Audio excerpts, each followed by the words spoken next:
Dans un monde où nous sommes bombardés par le bruit de ce que signifie se démarquer, être vu et entendu, il est facile d'oublier le pouvoir profond du silence. Les anciens stoïciens avaient raison depuis le début. Ils ont compris la force qui réside dans l'immocité, le genre de force qui attire les gens sans qu'un seul mot ne soit prononcé. Imaginez entrer dans une pièce et, sans essayer, devenir le point focal. Non pas parce que vous êtes le plus bruyant ou le plus flamboyant, mais parce que vous portez une présence si captivante, c'est comme si vous en disiez beaucoup sans rien dire du tout. Ce n'est pas seulement l'étoffe des légendes ou de la philosophie ancienne, c'est une réalité que vous pouvez atteindre. Aujourd'hui, nous plongeons profondément dans l'essence de l'attraction silencieuse, guidée par la sagesse intemporelle du stoïcisme. Il ne s'agit pas seulement de faire une entrée, il s'agit de laisser une impression durable qui semble aussi naturelle que de respirer. Donc, si vous vous êtes déjà senti obscurci dans un monde qui ne peut pas arrêter de parler, c'est le moment pour apprendre à laisser votre silence parler plus fort que les mots. Démêlons les secrets pour devenir magnétiques sans effort, pour faire tourner les têtes sans essayer, tout en exploitant l'art ancien du charme stoïque. Si vous appréciez le voyage que nous entreprenons ensemble, en explorant les profondeurs du silence et de la sagesse, faites-moi une simple faveur gratuite en appuyant sur ce bouton d'abonnement. Et rappelez-vous, si vous avez déjà eu l'impression d'être différent de la majorité, ce message est fait pour vous, alors assurez-vous de ne sauter aucune partie de la vidéo. Vous êtes l'exception que nous attendions. Numéro 1, le pouvoir d'être toi. À quelle fréquence masquons-nous nos pensées, sous-nous tenons nos intérêts, ou même maudipons-nous nos opinions juste pour nous fondre? Nous y sommes tous allés, mais le stoïcisme nous pousse doucement à revenir sur notre chemin authentique. Il nous dit que la qualité la plus magnétique et la plus attrayante que nous possédons est notre authenticité. Lorsque vous êtes fidèle à vous-même, vous êtes en harmonie avec votre nature, et cette harmonie résonne profondément avec ceux qui vous entourent. C'est comme envoyer un signal qui dit « c'est moi », non filtré, sans vergogne et réel. Et croyez-moi, ce genre de vérité, c'est magnétique. Mais décomposons-le davantage. Être vous signifie embrasser vos bizarreries, vos passions, vos vulnérabilités. Cela signifie rester ferme dans vos croyances, même lorsque le monde essaie de vous influencier autrement. Il s'agit de trouver du réconfort dans votre propre peau, sachant que votre expression authentique est votre plus grand atout. Rappelez-vous, les stoïciens appréciaient la vertu avant tout, la sagesse, le courage, la justice et la tempérance. Vivre selon ces vertus, être guidé par votre boussole morale intérieure, vous rend non seulement attrayant pour les autres, mais vous rapproche également de la tranquillité et du bonheur personnel. Alors, comment commencez-vous à embrasser le pouvoir d'être vous-même? Cela commence par un peu d'introspection.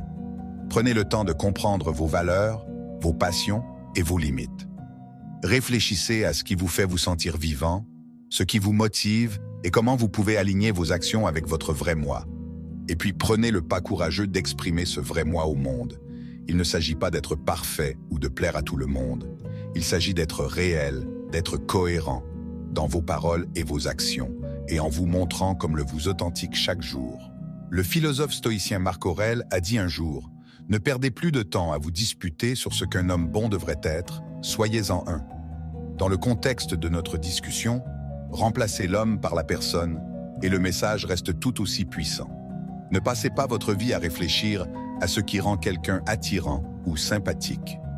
Embrassez votre authenticité, vivez selon vos vertus et laissez votre moi authentique briller. C'est le pouvoir d'être toi. Et croyez-moi, dans un monde qui valorise souvent la conformité, votre authenticité est votre super pouvoir. C'est ce qui vous rend silencieusement attirant, attirant les gens vers vous de la manière la plus simple et la plus profonde. La façon dont nous nous présentons au monde, tout en dit long, en racontant une histoire sans prononcer un seul mot. Le stoïcisme ne prêche pas sur le fait de renoncer aux possessions matérielles ou d'ignorer notre apparence.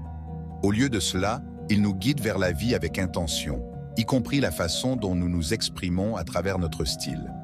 Le stoïcisme nous enseigne la valeur de l'authenticité et de la simplicité, nous exhortant à nous concentrer sur ce qui compte vraiment. En ce qui concerne le style, cela ne signifie pas adhérer à une esthétique minimaliste ou renoncer complètement à la mode. Cela signifie choisir des vêtements qui résonnent avec notre vrai moi, des vêtements qui reflètent notre personnalité, nos valeurs et les rôles que nous jouons dans la vie. Il s'agit de faire des choix délibérés qui s'harmonisent avec notre essence intérieure, plutôt que de suivre sans réfléchir chaque tendance éphémère. Réfléchis-y. Lorsque vous portez quelque chose qui vous semble juste, quelque chose qui crie, comment vous sentez-vous? Confiant, confortable, peut-être même un peu invincible. C'est parce qu'aligner votre apparence extérieure avec votre monde interne amplifie votre authenticité. Cela vous fait ressortir, non pas parce que vous êtes flashy ou extravagant, mais parce que vous rayonnez d'un sentiment de soi qui est unique à vous. Mais le style va au-delà des vêtements. Il englobe toute votre esthétique, de la façon dont vous portez vos cheveux aux accessoires qui deviennent des extensions de votre personnalité. Chaque choix est un coup de pinceau dans le chef-d'œuvre qui est vous. Le stoïcisme nous encourage à faire ces choix consciemment pour nous assurer qu'ils ajoutent de la valeur, et pas seulement du bruit. Alors, comment appliquer la sagesse stoïcienne à notre style? Commencez par vous demander ce que chaque pièce de votre garde-robe dit de vous. Est-ce que cela correspond à vos valeurs? Est-ce que cela reflète qui vous êtes ou qui vous aspirez à être? L'objectif n'est pas d'impressionner les autres, mais d'exprimer votre vrai moi d'une manière authentique et non forcée. N'oubliez pas que votre style n'est pas statique. Au fur et à mesure que vous grandissez, évoluez et naviguez dans la vie, votre style changera et changera. C'est parfaitement correct. La clé est de rester fidèle à soi-même à travers ces transitions, permettant à votre expression externe d'évoluer avec votre parcours interne. Numéro 3. L'art du langage corporel. C'est fascinant de voir à quel point nous pouvons communiquer sans jamais dire un mot. Notre posture, nos gestes, même la façon dont nous nous déplaquons dans une pièce, tout cela envoie des signaux à ceux qui nous entourent. Le stoïcisme, à la base, nous enseigne le contrôle et la conscience, non seulement de notre esprit, mais aussi de notre corps. Il s'agit de comprendre que nos expressions externes sont des reflets de nos états internes. Alors, lorsque nous parlons du langage corporel d'un point de vue stoïcien, il ne s'agit pas seulement de manipuler nos gestes pour qu'ils apparaissent d'une certaine manière. Il s'agit d'aligner nos mouvements extérieurs sur nos vertus et nos intentions intérieures. C'est une question d'intégrité, de cohérence entre ce que nous ressentons et ce que nous montrons. Considérez le simple acte de maintenir une bonne posture. Il ne s'agit pas seulement de voir l'air confiant, c'est une manifestation physique du respect de soi. Et la dignité personnelle, des qualités très estimées dans le stoïcisme. Lorsque vous vous tenez debout, les épaules en arrière et la tête haute, vous ne dites pas seulement au monde que vous êtes confiant, vous vous dites que vous êtes digne de respect. Cette position confiante attire naturellement les gens vers vous, créant une aura d'accessibilité et de fiabilité. Mais ça ne s'arrête pas à la posture. Les subtilités de nos expressions faciales, la chaleur de notre sourire, la sincérité de notre contact visuel, tous ces éléments du langage corporel sont profondément communicatifs. Ils ont le pouvoir de combler les lacunes, de faire en sorte que les autres se sentent vus et compris sans qu'un mot ne soit dit. Un sourire authentique, par exemple, peut désarmer le cœur le plus gardé, tandis que le contact visuel sincère peut forger une connexion qui semble aussi profonde que n'importe quelle conversation. Le stoïcisme nous encourage à être présents et conscients à chaque instant, et cela s'étend à notre langage corporel. Être vraiment présent signifie être conscient de la façon dont nous nous engageons physiquement avec ceux qui nous entourent. Il s'agit de s'assurer que notre langage corporel reflète nos sentiments et intentions authentiques, qu'il s'agisse de faire preuve d'empathie, d'ouverture ou simplement d'une volonté de s'engager. Cette approche consciente de la communication non verbale invite à des interactions et des relations authentiques construites sur une base de confiance et de respect. Alors, comment pouvons-nous appliquer les principes stoïciens pour maîtriser l'art du langage corporel? Cela commence par la conscience de soi. Prenez le temps d'observer vos propres indices non verbaux. Êtes-vous vraiment présent dans vos interactions? Ou êtes-vous fermé, peut-être sans même vous en rendre compte? Vos gestes sont-ils ouverts et accueillants? Ou érigent-ils des barrières entre vous et les autres? Entraînez-vous à être dans l'instant présent, pleinement attentif à la personne avec qui vous interagissez. Laissez votre langage corporel couler d'un lieu de sincérité et d'intention, Numéro 4. Un parfum qui mérite d'être rappelé. C'est incroyable de voir comment un seul parfum peut nous ramener dans le temps, évoquer des émotions ou même façonner notre perception de quelqu'un. Il ne s'agit pas seulement de choisir un parfum ou une eau de Cologne, il s'agit de choisir un parfum qui fait partie intégrante de votre identité, qui laisse une impression durable sans un seul mot, qui doit être échangé. Le stoïcisme nous enseigne l'importance de l'intentionnalité dans tous les aspects de notre vie, y compris le choix apparemment banal d'un parfum. Il s'agit de choisir un parfum qui correspond à qui vous êtes et l'impression que vous souhaitez laisser sur le monde, plutôt que de succomber aux dernières tendances ou à la marque la plus chère. C'est une forme de communication non verbale qui, lorsqu'elle est choisie avec soin, reflète votre moi intérieur et vos valeurs. Un parfum signature n'est pas seulement un accessoire, c'est une déclaration personnelle, une façon subtile mais puissante d'exprimer votre caractère unique. Réfléchis-y. Tout comme les stoïciens croient en l'importance de nos actions et de nos mots reflétant nos vertus intérieures, un parfum soigneusement choisi peut servir de reflet de votre personnalité, de votre humeur et même de vos aspirations. C'est une empreinte digitale olfactive qui dit « c'est moi », créant un souvenir sensoriel dans l'esprit et le nez de ceux que vous rencontrez. Le choix de ce parfum nécessite de la pleine conscience. Cela implique de comprendre non seulement les parfums qui vous attirent, mais aussi comment ils se fondent dans la chimie naturelle de votre corps, les environnements que vous fréquentez et le message que vous voulez transmettre. Voulez-vous évoquer un sentiment de calme et de fiabilité? Peut-être un parfum propre et frais? Ou peut-être souhaitez-vous qu'on se souvienne de vous comme audacieux et aventureux? Ensuite, quelque chose avec des notes épicées ou boisées pourrait être votre appel. La clé ici est la cohérence, est une extension de votre personnalité et de vos valeurs, un peu comme le principe stoïcien de vivre en harmonie avec sa vraie nature. De plus, la pratique stoïque de la modération s'applique également ici. Il ne s'agit pas d'accabler ceux qui vous entourent d'un parfum intense, mais plutôt de choisir un parfum qui les invite à se rapprocher, qui chuchote plutôt que de crier. C'est un parfum qui persiste dans une pièce, laissant une marque subtile mais indélébile. Tout comme l'impact calme mais profond que nous espérons avoir sur le monde à travers nos actions et nos choix guidés par le stoïcisme. Numéro 5. Des manières qui envoûtent. À une époque où la communication numérique supprime souvent les nuances de l'interaction personnelle, les manières offrent un pont vers une véritable connexion humaine. Mais lorsque nous parlons de manières qui hypnotisent, nous plongeons dans quelque chose de plus profond que de simplement dire s'il vous plaît et merci. Nous explorons comment la grâce de nos interactions peut laisser une impression durable, tout comme la sagesse durable du stoïcisme nous guide à agir avec vertu et respect dans tous les aspects de la vie. Le stoïcisme, avec son accent sur la vertu, la maîtrise de soi et l'empathie, s'aligne parfaitement sur le concept de manières envoûtantes. Il ne s'agit pas seulement d'adhérer aux protocoles sociaux pour des raisons d'apparence, il s'agit d'incarner le respect, la gentillesse et la considération pour les autres à travers nos actions. Cet alignement entre les principes stoïques et notre comportement envers les autres crée un attrait tranquillement puissant. Cela indique que nous sommes non seulement conscients de nos actions, mais que nous respectons profondément ceux avec qui nous interagissons. Considérez l'impact d'écouter vraiment quand quelqu'un parle, de s'engager pleinement avec lui sans la distraction de nos téléphones ou de nos propres pensées. Cet acte de présence, pierre angulaire de la pratique stoïque, communique que nous apprécions la personne et le moment que nous partageons avec elle. C'est une manière simple mais profonde qui résonne profondément dans la société, souvent désengagée d'aujourd'hui. De plus, le stoïcisme nous enseigne l'importance de l'empathie, de la compréhension et du partage des sentiments des autres. Lorsque nos manières sont imprégnées d'une véritable empathie, lorsque nous sommes prompts à offrir un coup de main ou un mot de soutien, nous pratiquons les vertus stoïques de la manière la plus pertinente. Ces actes de gentillesse et d'empathie ne nous rendent pas seulement plus sympathiques. Ils attirent les gens vers nous, créant une traction magnétique de chaleur et de connexion authentique.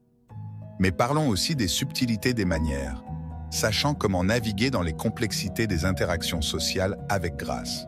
De l'étiquette de la restauration à l'art de la conversation, ces compétences reflètent une pleine conscience et un respect pour la situation et l'entreprise dans laquelle nous sommes. Le stoïcisme ne nous apprend pas à nous retirer du monde, mais à nous y engager de manière réfléchie et à maîtriser ces grâces sociales témoigne de cet engagement. Il s'agit de montrer que nous nous soucions suffisamment de réfléchir à nos actions, d'honorer les règles tacites qui s'aplanissent la voie à des interactions plus significatives. Numéro 6. Soyez ici maintenant. Être pleinement présent n'est pas seulement un conseil, c'est un puissant appel à l'action. Un remède aux interactions superficielles qui sont devenues trop courantes dans notre monde au rythme rapide. Et, croyez-le ou non, il se lie magnifiquement à la philosophie stoïcienne, qui met l'accent sur la vie dans le présent et l'appréciation du moment pour ce qu'il est. Le stoïcisme nous enseigne la valeur de se concentrer sur ce que nous pouvons contrôler et d'abandonner ce que nous ne pouvons pas. Lorsque nous appliquons cela à nos interactions avec les autres, cela signifie leur donner toute notre attention, libre de l'attraction des regrets passés ou des angoisses futures. Il s'agit de s'engager avec eux de tout cœur, avec un sentiment de présence qui dit que vous êtes important pour moi et qu'il n'y a nulle part d'autre où je préférerais être. Ce genre d'attention est rare et précieux, et il peut transformer même l'interaction la plus banale en une connexion significative. Être présent implique plus que de se présenter physiquement. Cela nécessite un engagement actif avec l'ici et maintenant, en écoutant non seulement pour répondre, mais aussi pour vraiment comprendre. C'est la différence entre avoir une conversation avec quelqu'un qui vérifie constamment son téléphone et parler à quelqu'un qui est complètement concentré sur vous, ce qui vous fait vous sentir vu et entendu. Ce dernier peut laisser une impression durable, créant un sentiment de chaleur et une authenticité irrésistiblement attrayante. Mais comment cultivons-nous cette présence dans un monde qui se dispute constamment notre attention? Cela commence par la pleine conscience, la pratique d'être conscient de nos pensées, de nos sentiments et de notre environnement sans jugement. En devenant plus conscients, nous pouvons nous attraper lorsque nos esprits commencent à vagabonder et ramener doucement notre concentration sur le présent. C'est une compétence qui, comme toute autre, s'améliore avec la pratique et la patience. De plus, le stoïcisme nous encourage à apprécier la beauté du moment présent, à le voir comme un cadeau. Chaque interaction, aussi brève soit-elle, est une opportunité de se connecter, d'apprendre et de grandir. Lorsque nous abordons nos interactions avec cet état d'esprit, nous enrichissons non seulement nos propres vies, mais toucher aussi la vie de ceux qui nous entourent de manière profonde. Mais être présent signifie aussi être vulnérable, nous permettant d'être vus et de voir les autres sans les boucliers que nous mettons souvent en place. Il s'agit de laisser tomber la façade et de se connecter sur le plan humain, en reconnaissant que, au fond, nous recherchons tous la compréhension et la connexion. Cette vulnérabilité, bien qu'elle puisse sembler intimidante, est incroyablement puissante. Il brise les barrières et renforce la confiance, jetant les bases de relations plus profondes et plus significatives. Numéro 7. Une touche de mystère. C'est un rappel que parfois, moins c'est plus. Ce concept, profondément enraciné dans la sagesse du stoïcisme, nous enseigne la valeur de la retenue et le pouvoir de garder certaines choses près de notre poitrine. Il ne s'agit pas de tromperie ou de secret, mais du choix délibéré de ce que nous révélons sur nous-mêmes et quand. Ce partage sélectif crée un attrait qui attire les gens, désireux d'en savoir plus sur la personne derrière le rideau. Le stoïcisme, qui met l'accent sur la réflexion intérieure et la croissance personnelle, nous encourage à nous concentrer sur nous nous concentrons sur le développement de notre caractère plutôt que sur la recherche d'une validation externe. Cette philosophie s'aligne parfaitement sur la culture d'un sentiment de mystère. En ne posant pas toutes nos cartes sur la table, nous invitons les autres à s'engager plus profondément pour regarder au-delà de la surface. C'est une invitation subtile à l'exploration, un signal qu'il y a plus en nous qu'il n'y paraît. Cela ne signifie pas jouer à des jeux ou construire une façade. Il s'agit plutôt de permettre à notre complexité et à notre profondeur de se dérouler naturellement au fil du temps. Imaginez la différence entre un livre qui révèle l'intrigue dans les premières pages et un livre qui tisse une histoire que vous ne pouvez pas poser, révélant ses secrets couche par couche. Lequel vous captive le plus? Le même principe s'applique aux interactions personnelles.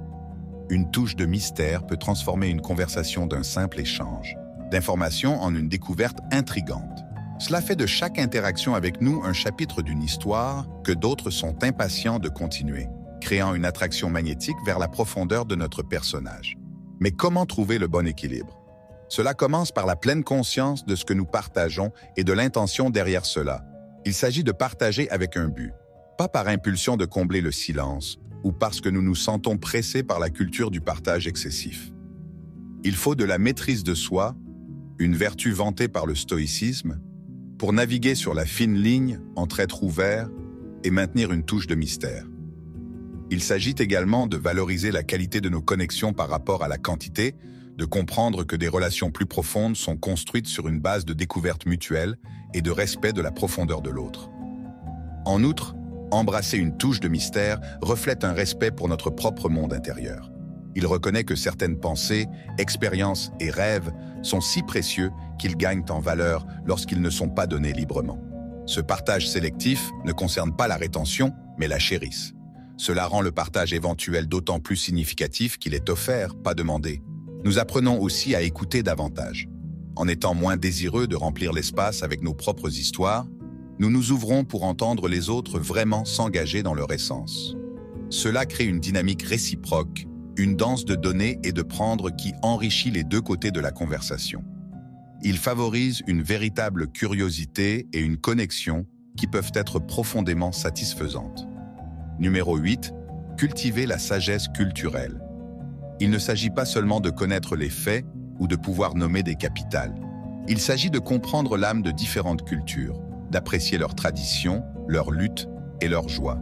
C'est un voyage d'élargissement de nos horizons, guidé par la poursuite stoïque de la connaissance et de la vertu de la sagesse, pour cultiver un état d'esprit global qui célèbre la diversité et favorise l'empathie. Le stoïcisme nous enseigne l'importance de développer une compréhension qui va au-delà de nos expériences immédiates. Il nous encourage à regarder vers l'extérieur, à apprendre du monde qui nous entoure et à voir l'humanité commune en toutes les personnes. En cultivant la sagesse culturelle, c'est exactement ce que nous faisons. Nous nous entrons à la place des autres, explorons la riche tapisserie de la culture humaine et ce faisant, nous élargissons non seulement nos propres perspectives, mais nous brisons également les barrières qui nous divisent souvent. Imaginez la profondeur et la richesse que la sagesse culturelle ajoute à nos conversations et interactions. Lorsque nous pouvons partager une histoire d'une culture différente, lorsque nous pouvons exprimer la compréhension ou même quelques mots dans une autre langue, nous construisons des ponts. Nous montrons du respect pour les expériences des autres et nous signalons que nous valorisons la diversité non pas comme un concept abstrait, mais comme une réalité vécue. Cela ne nous oblige pas à être des voyageurs du monde ou à avoir une connaissance encyclopédique de chaque culture. Il s'agit plutôt de cultiver la curiosité, un esprit ouvert et un véritable intérêt à apprendre de la myriade de modes de vie du monde. De plus, l'accent mis par le stoïcisme sur l'amélioration de soi et la croissance personnelle s'aligne parfaitement sur la poursuite de la sagesse culturelle. En nous exposant à différentes visions du monde et philosophies, nous ne nous contentons pas de collecter des informations. Nous remettons en question nos hypothèses, nous nous affrontons à nos préjugés et nous développons en empathie. Nous nous engageons dans une forme d'auto-éducation qui nous façonne en individus plus équilibrés et compatissants, capables de s'engager dans le monde d'une manière plus significative. Mais comment pouvons-nous cultiver cette sagesse culturelle? Cela commence par de petites étapes intentionnelles. Lire des livres d'auteurs du monde entier, regarder des films qui offrent une fenêtre sur différentes vies, s'engager dans l'art et la musique de diverses cultures. Il s'agit de rechercher des conversations qui élargissent notre compréhension et nous poussent hors de nos zones de confort. Chaque rencontre culturelle, chaque connaissance acquise, ajoute une couche à notre compréhension, enrichissant notre perspective et améliorant notre capacité à nous connecter avec les autres. Numéro 9. La compassion se connecte. Il ne s'agit pas seulement de se sentir désolé pour quelqu'un, mais de vraiment comprendre ses expériences, ses joies, ses luttes et de se connecter avec lui à un niveau émotionnel profond. La compassion est le pont qui relie nos cœurs, nous permettant de voir au-delà de nos différences et de reconnaître l'humanité partagée qui nous lie tous. Et dans la riche tapisserie du stoïcisme, la compassion occupe une place spéciale, reflétant les principes fondamentaux de la philosophie de la communauté d'empathie et l'interconnexion de tous les êtres. Le stoïcisme nous enseigne la valeur de reconnaître nos liens communs, nous exhortant à étendre notre préoccupation au-delà de notre cercle immédiat à la communauté au sens large et au monde entier. C'est un appel à l'action qui nous encourage non seulement à ressentir profondément, mais aussi à agir sur ces sentiments de manière significative. Lorsque nous abordons les autres avec compassion, nous faisons plus que simplement offrir de la sympathie. Nous offrons une partie de nous-mêmes, notre temps, notre attention et notre soutien. Cet acte de donner, de sortir de nous-mêmes pour alléger les fardeaux d'un autre, est l'une des qualités les plus magnétiques et les plus attrayantes qu'une personne puisse posséder.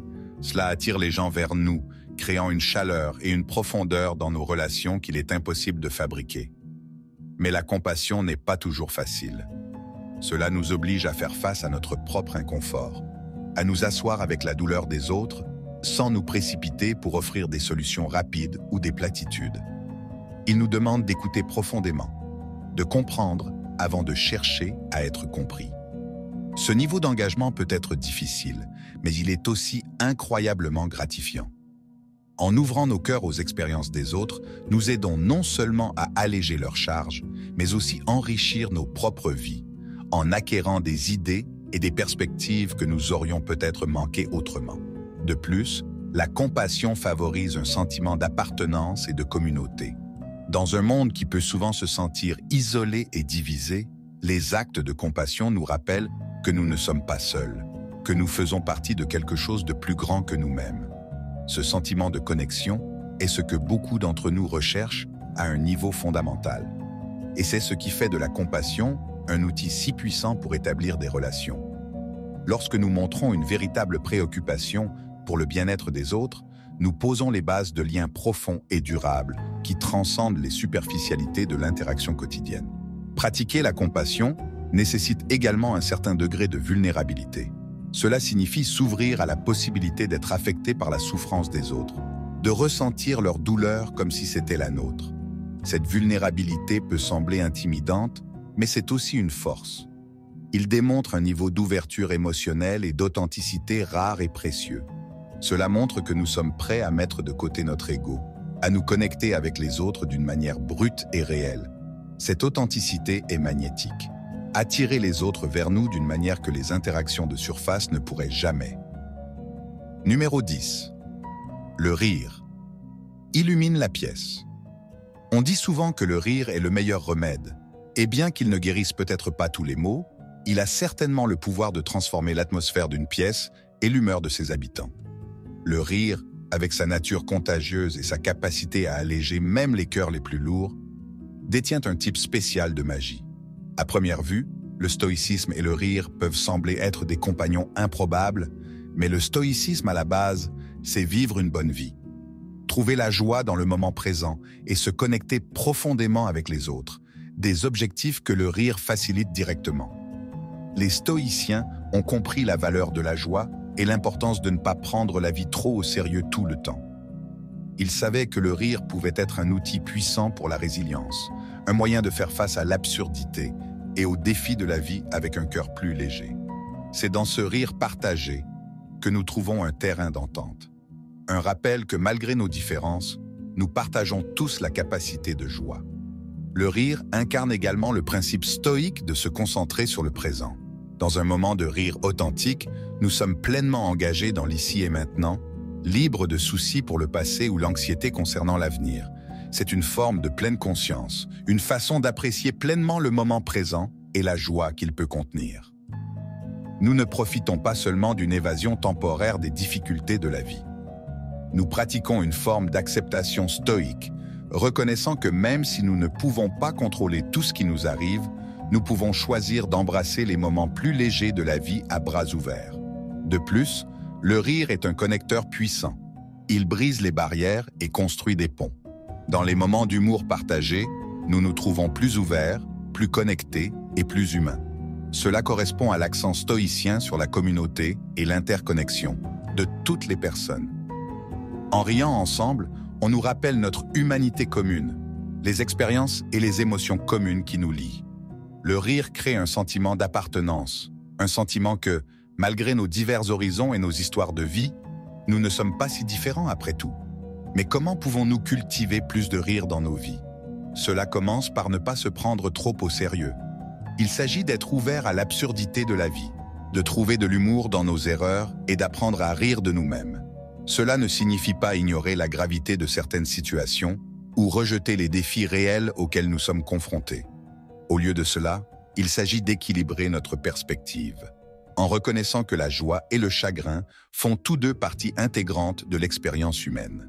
Il s'agit de chercher et de créer des opportunités de joie, que ce soit en s'engageant avec un contenu léger, en passant du temps avec des gens qui nous font rire ou simplement en pratiquant l'art de voir l'humour dans les situations quotidiennes. Numéro 11. Les soins personnels montrent l'estime de soi. Dans un monde qui nous pousse souvent à donner la priorité à tout et à tout le monde au-dessus de nous-mêmes, il y a un acte de rébellion calme mais radical qui peut profondément transformer nos vies. Les soins personnels vont bien au-delà de la journée de spa occasionnelle ou de se livrer à des friandises.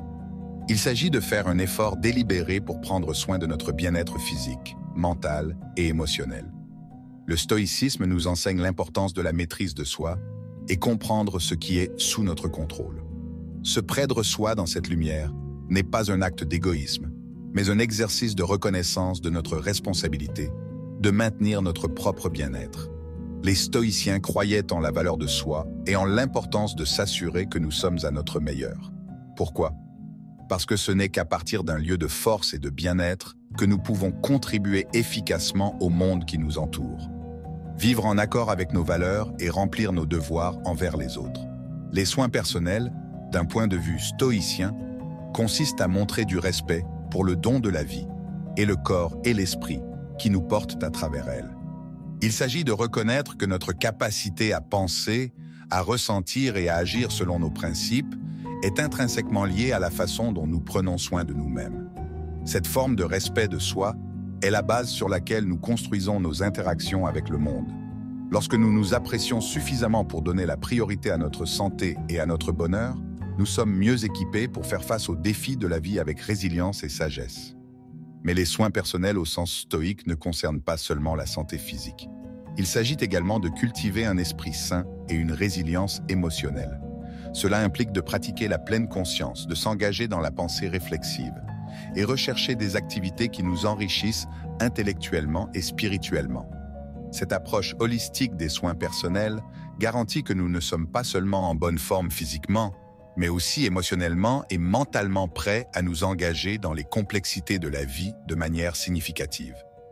De plus, la pratique des soins personnels crée un effet d'entraînement. Lorsque nous sommes à notre meilleur, nous pouvons offrir plus aux autres et présents dans nos relations. Nous contribuons à nos communautés avec plus d'enthousiasme et d'efficacité. C'est l'incarnation de l'idéal stoïcien de vivre au service du bien commun. En prenant soin de nous-mêmes, nous prenons indirectement soin de ceux qui nous entourent parce que nous sommes mieux placés pour offrir soutien, sagesse et gentillesse. Alors, comment intégrons-nous les soins personnels dans notre vie quotidienne d'une manière qui reflète les valeurs stoïques? Cela commence par des actions simples et intentionnelles, la consommation d'aliments nutritifs qui alimentent notre corps, la pratique d'une activité physique qui nous renforce, la garantie que nous nous reposons suffisamment et la mise de côté temps pour la réflexion et la relaxation. Cela signifie également fixer des limites pour protéger notre temps et notre énergie. Dire non si nécessaire et donner la priorité aux activités qui s'alignent sur nos valeurs et contribuent à notre croissance. Numéro 12. L'allure de l'indépendance. C'est un concept qui résonne profondément dans une société qui défend souvent l'idée d'autonomie et de liberté personnelle. Cependant, lorsque nous décollons les couches, nous découvrons que la véritable essence de l'indépendance n'est pas la solitude ou l'isolement, mais la force et la confiance qui viennent de savoir que vous pouvez vous tenir seul. Cette force, un principe central du stoïcisme, ne concerne pas seulement la capacité de survivre sans aide, mais aussi l'épanouissement selon vos propres conditions, la prise de décision alignée sur vos valeurs et la vie qui est authentiquement la vôtre. Avec l'accent mis sur l'autodiscipline, la responsabilité personnelle et la poursuite de la vertu, nous apprend que la véritable indépendance est interne. C'est la liberté qui vient de la maîtrise de vos désirs, du contrôle de vos émotions et de la compréhension profonde que votre bonheur et votre tranquillité d'esprit viennent de l'intérieur et non des circonstances extérieures ou des opinions des autres. Cette approche philosophique nous encourage à cultiver une sorte d'indépendance enracinée dans l'autosuffisance, la résilience et la compréhension que nous avons le pouvoir de façonner nos vies selon nos principes. L'attrait de ce genre d'indépendance est profond. C'est attrayant parce qu'il représente une personne qui n'est pas facilement indectée par les marées de l'opinion populaire, qui ne compte pas sur la validation externe pour se sentir valorisé ou réussi. Cette indépendance se manifeste par la confiance nécessaire pour faire des choix qui vous conviennent, même lorsqu'ils vont à contre-courant. Il s'agit d'avoir le courage de suivre votre chemin, d'embrasser votre caractère unique et de vivre une vie qui reflète vraiment qui vous êtes. Cependant, embrasser l'indépendance ne signifie pas rejeter le soutien et la compagnie des autres. Au contraire, le stoïcisme nous enseigne la valeur de la communauté et du soutien mutuel. La clé est de trouver l'équilibre entre profiter de liens significatifs avec les autres et maintenir l'autonomie pour poursuivre vos propres objectifs et valeurs. Il s'agit de construire des relations qui respectent votre indépendance et encouragent votre croissance, plutôt que celles qui vous contraignent ou vous définissent. Nécessite de l'introspection et de la conscience de soi. Cela implique d'examiner régulièrement vos valeurs, vos objectifs et les motivations derrière vos actions. Poursuivez-vous quelque chose parce qu'il résonne vraiment avec vous ou parce que vous vous sentez pressé par les attentes de la société? Cela implique également de développer la résilience, la capacité de faire face aux défis et aux revers sans perdre de vue vos valeurs ou votre sens de soi.